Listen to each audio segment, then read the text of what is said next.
I'm Dave Asprey, host of Bulletproof Radio, New York Times bestselling science author, founder of Bulletproof, and I'm here talking with my friends from DNAfit because I just finished recording an amazing podcast about how you can analyze your genetic data to learn more about what kinds of food and what kinds of exercise work best for you, what vitamins you're going to need more of and less of, and basically how you can hack what you're tracking and track what you're hacking. The idea is if you want to improve something, if you start out from the right place, you'll save a lot of time.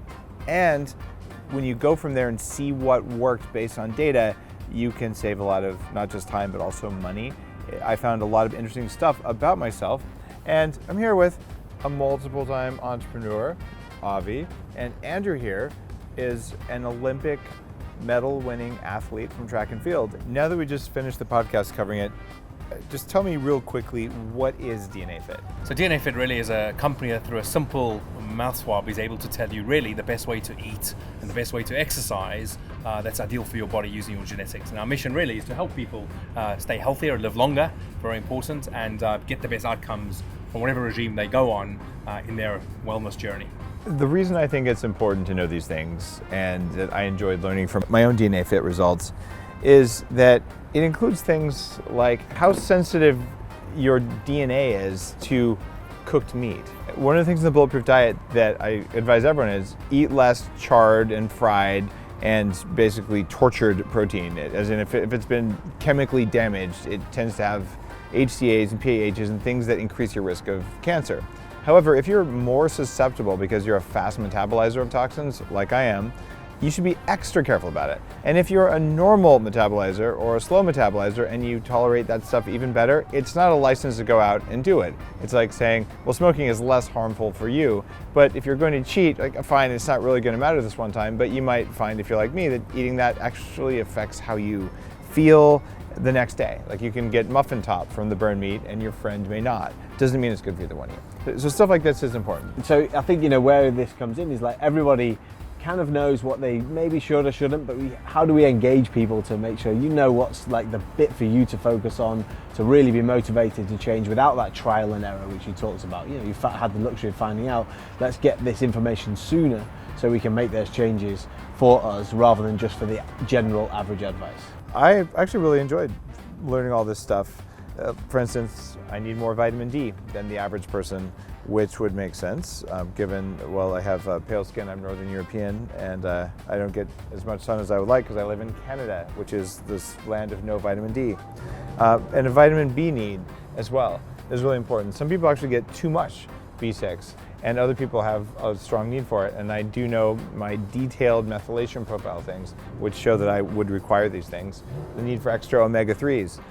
That means if I'm going to invest $5 in vitamins, do I put them towards some random vitamin, or do I put them towards a B vitamin or an omega-3 or vitamin D? And so now all of a sudden I'm going from a place where I have power to make a better decision on how much energy I'm going to put into my health and how many results I'm going to get as a result of that energy.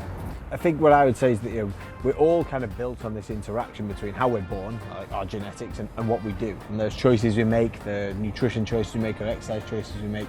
And so what we're doing is just helping people shine a light on that static part, that genetic part of the equation, so we can better personalize the choices that we do make based on more data. And it used to be that only your doctor had any health data about you under lock and key on some notes. Now we all have access to this, and thankfully we now have access to genetic data as well at a really low barrier to entry actually, to make the best informed decisions about what we do. In the podcast, we talk about how your 12-year journey as an Olympic athlete was largely based on trial and error, but it takes years to do that. And mine was also becoming a professional biohacker, spending $1 million and upgrading my biology. I shouldn't have had to do that. The data is out there, and if you can shortcut a huge amount of that, you save tons of money, but more importantly, more effort and time on just saying, all right, here's the basic direction where my genetics are taking me. Why don't I start there? And that idea of paying attention first, it could save you years of just, I don't know if that works. Maybe I'll try this for 6 months. Maybe I'll try that for 6 months. Oh, and maybe I didn't try A and B together. It turns out I had to combine them. You won't live long enough, even if you're gonna live to 180, to do all of that for everything out there. So a genetic screen like this with DNAfit is it's just a powerful way to shortcut that. Yeah, but I think a really great example which you speak about is caffeine and coffee. I mean, like yourself, I love coffee. I can't drink 8 liters a day, but I still can have 8 cups a day. And literally before I go to sleep, I can have an espresso and I'll sleep pretty well. And my wife, on the other hand, she'll have 4 cups of coffee, and after that, she tends to get anxious and she doesn't sleep very well. And so I'm a medium to fast metabolizer.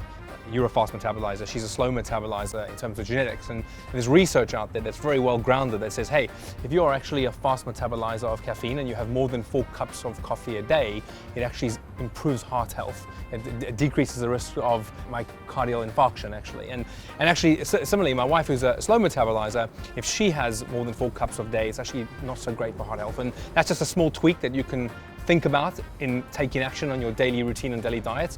And as you can see, there's literally many more of those tweaks you can make to get optimum health, and that's what we're here to do. And people that have other DNA results like 23andMe or Ancestry, it's so simple. They can just connect up their data with our interpretation engine and get these fantastic outcomes. Beautiful. Thank you for getting me my DNAfit test. I really liked reading the report. I like talking with the nutritionists that you have on staff and just looking through what works. I feel like this long path I've gone through with Bulletproof, on creating the Bulletproof Diet, on reading the lab reports behind all these things, the test largely matches what I've ferreted out from my own knowledge. And having this knowledge at the beginning of the path would have been really helpful, so I could start tweaking things.